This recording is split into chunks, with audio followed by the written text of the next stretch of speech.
Good morning, everybody. My name is Paul. I work for a Autodesk reseller in Cape Town called Micrographics. And this morning I would like to introduce to you, in South Africa at least, and might be relevant to other parts of the world, the idea of our PROCSA, our professional service agreement liabilities within South Africa. The reason I'm doing this is because we do consult with BIM as well. And recently, on a exchange information request for a BIM plan, the specification came through to work according to the PROCSA stages, which is of course South African. In the past, in some of the blogs, we have looked at the model level of definition for REBO. So in essence, this is taken from an old PAS 1192 British standard, where the development of the families and the model is discussed with regards to the stage of the project, which you can see running at the top. They've got stages 1 through to 7. And then the systems that are covered are put by category. So for instance, what can the model be relied upon? Or what is the graphical illustration of the building object of an infrastructure project based on the stage of development of the project. So similarly, we have the PROCSA stages of development in South Africa. They have also got 7 stages, broadly aligning with the REBO stages, but they're numbered from 0 through to 6, so they are 0 indexed. And they have described the system differently in the sense that by the role of the person or company that is supposed to cover the project. So we've got the development manager, and below that we might have the project manager and the architect and so on. The reason I'm covering this is because a lot of us are, when we look at we only understand our little bit of the BIM process. So because I have a mechanical engineering background, I tend to understand engineers, but I also have an idea about how systems operate. So I've got a broad overview, typically, of what a project would be like. But I am not an actual engineer. I am not a mechanical engineer. I am not a structural engineer. I'm not an architect. I'm not an interior designer, or a civil engineer. Although I do interface with everybody from a software perspective, because we work from Autodesk reseller. I support the software and I teach people how to use the software, but I always have to say, although I can teach you how to use the software, I can't teach you how to do your job. Now, many people in the industry, because they find themselves in a specific role, they do not understand what other people do. And I think that's where covering something like the PROCSA standards for South Africa might be a good thing for everybody to learn. So in the next few blogs, I am going to deal with what are the responsibilities professionally of your role and others' roles, so that you can understand better the overall process of putting together an infrastructure project or a built environment project. So let's have a look at the stages. Let's look at the responsibilities. First of all, the development manager. We'll go through them one by one quickly. They need to establish a project need and desirability. So we are taught in engineering, don't just design something because it's nice, design it because there's a need for it, so market research and so on. If you want to build a block of flats, is it needed? Are the people that will be renting that? Do your market research, so prepare a business case, cash flow, profit and loss. And if you have a client, or if you are the client, I suppose, or if you act as a client and you have a development manager, that relationship of course comes into play. Then formalize the client's vision. So what do you want out of that? You have to source land for the project, or buy an existing building that you might transform. And then you have to procure the land rights, rezoning if necessary, do environmental, infrastructural, external services, legal requirements, etc. in relation to such land rights. So you have to interface with the municipalities, environmental agencies, lawyers, consultants, whoever is necessary to get that approval, market research, consultants that will help you with this research as well as the environmental, and then process the payments to all project creditors. Right, so that's during the project initiation and briefing. It's right at the beginning of the project, basically the person, that's how a project starts. During the inception, you now have an idea of what you want, so you have to formalize the project brief, because everybody else is going to respond to that. You have to facilitate preliminary site assessment. In other words, get a surveyor on site, maybe, and understand what the site gives you, what are the limitations. And then prepare a preliminary desktop project viability. Is the project viable? Again, appoint the consultants and establish a project procurement policy. So that comes into the contractual side of things. It's got downstream ramifications on the supply chain. So that would be the setting up the framework for the contracts that will be signed. Then concept and viability. Provide consultants with all supplementary information and constraints necessary to execute their respective obligations. Basically, you've done the recon, and now you tell people what they need to know to do what they need to do. Define format and procedures for reports, presentations, communications by all members of the team. So that might take the form of an employer's information request or a chapter within the employer's information request. Of course, it's not only applicable to building information models or asset information models or as-built models, project information models. It might also be other forms of communication. Review and comment on proposals and reports prepared and presented by consultants, including design, concept, costing, and the like. So review what comes back to you and prepare a bankable business plan, including but not limited to a viability study, market research, and end user commitments, operating agreements, marketing strategy, and the like, for the purpose of procuring and finance for the project. So I saw this recently in operations for a franchisee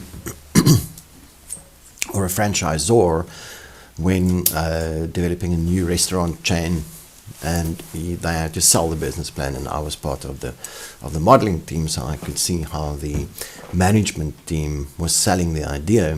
Of course, you can scale that up to whatever you need, but there's a lot of marketing and selling and getting people to buy in, putting up the money, proving the case that you're going to make a return on investment, whether it will be with the property management company or a listed entity on the stock exchange, or it might be one of so many people, but without the money nothing will happen. And then manage the procurement of project finance. So definitely get some financial controls in there. Then it's the design development. Appoint the balance of the consultants, the clear definition of their roles, responsibilities, and liabilities. Again, that will come into the EIR. Review and improve the formal and informal communication structure, process, and procedures for the design development of the project. Very important from a building modeling perspective. We need the right platforms. We of course have the Autodesk Construction Cloud and our Collaborate Pro licenses, our software, and many of the projects are based on Autodesk software, and so that comes nicely into play. Review processes and so forth. Review and improve the detailed design and documentation program based on updated. So what's your information strategy with regards to your supply chain? Obtain time to provide all operating end requirements to the design team. If it was done correctly, that would be in the EIR, and it would be understood by looking at the BEP, and then procure appropriate health and safety and representative and advice. Make sure that people are safe on the site, and in the building, facilitate timely submission of the design team of all plans and documentation approval necessary statutory approvals. You have to get it through council. Provide design and cost decisions timelessly in relation to design development process. So you have to start doing costing, quantification, receive, review and agree estimates, budget and cost reports in relation to the final capital cost of the project. You have to give your client some idea what they're going to pay ultimately. This is something that's always in development as the project is designed. You wouldn't have a finalized idea at the beginning of the project. Establish, monitor and manage cash flow requirements for the project. So without cash flow, the project will stop. Review and approve designs by the consultants. Must be constructible. Review facilities management requirements and establish facilities management policy. Again, that comes down to the standards that you employ when you modeling, coding that's applied to the elements. Monitor implementations of the marketing strategy. So that's more of a financial thing. Of course, the rest of this, if you think about the development manager, they might not have so much BIM experience, so they might have a BIM consultant on their side. Procure and approve the marketing documentation. Manage the achievement of the business plan income stream requirements. And procure achievement of all project finance preconditions. So you can see it's a mixture of selling the idea, satisfying the needs of the clients, making sure that the money rolls in, and so that everybody can do their job and is appointed and understands their roles. Okay. Then during the documentation and procurement, that's review and approve the procurement strategy for contractors, subcontractors and suppliers. Review and approve project procurement program and proposed tenderers. Receive and review environmental management plan. Provide all the necessary project specific tender conditions, including but not limited to amendments and additions to the preliminaries, empowerment policies, insurance and payment conditions, and the like to incorporate the tender documentation. If you're putting something out to tender, make sure that it's subject to the policies that you are employing. Review health and safety specifications for project. Review adjudication of tenders and instructions to the principal agent to appoint the appropriate contractors. Sign all principal and direct contract appointments on the project. Place the necessary insurance for the project, including contractor insurance and appropriate development risk insurance. Review reconciliation by quantity surveyor of the tender prices within the project budget. Agree and format procedures for monitoring and control by quantity surveyor of the cost and scope of the works. Monitor leasing and sales performance relative to project feasibility. Procure and manage legal advice in relation to project leasing and sales, etc. Formalize all service agreements with the appropriate authorities, including the payment of all necessary deposits. As you can see, it's a real mixture of money, contracts, and understanding the process so that you can get everything in place. That's the design, development, and the documentation and procurement. So you might very easily be on the receiving end of the actions of the development manager, and so you might see that from his perspective now. It's important that we all understand, at least to some extent, and respect each other's work, and this is what the development manager does. Then during the construction, manage ongoing projects insurance requirements, including the resolution of all insurance claims. When things go wrong, you need to fix them, in other words. Formalize and facilitate occupation of the site by the contractor, including but limited to termination of the lease, of the existing leases and the like. Review formal and informal communication structure and procedures for construction processes. Regularly attend site meetings and inspections. Receive and review contractors' health and safety plan. Review and approve end users specific construction details, documentation and materials timelessly. So receive whatever is going in. If somebody drops something on site, make sure that it's stored correctly. You know, so on. Review and approve all scope and cost variations. So changes that might happen, change during a project is quite common. Arbitrate acceptable standards of quality when required to do so. Review the process, monthly progress payments. Make sure people do their job and then pay them. Receive, review and approve recommendations for settlement of contractual claims prepared by the principal agent. Receive and review monthly costs. Formalize management and direct contractors and suppliers. Receive and review all project reports and present same at client review meetings. Provide operator input for any necessary testing and commissioning by consultants and contractors. Right, so basically you are responsible for the project. That's why you are the development manager. accept works completion certificates, and now you have to take acceptance of the built asset. Receive and distribute all as-built drawings and design documentation to appropriate parties, whoever needs that to set up their asset information models, if it hasn't already been done.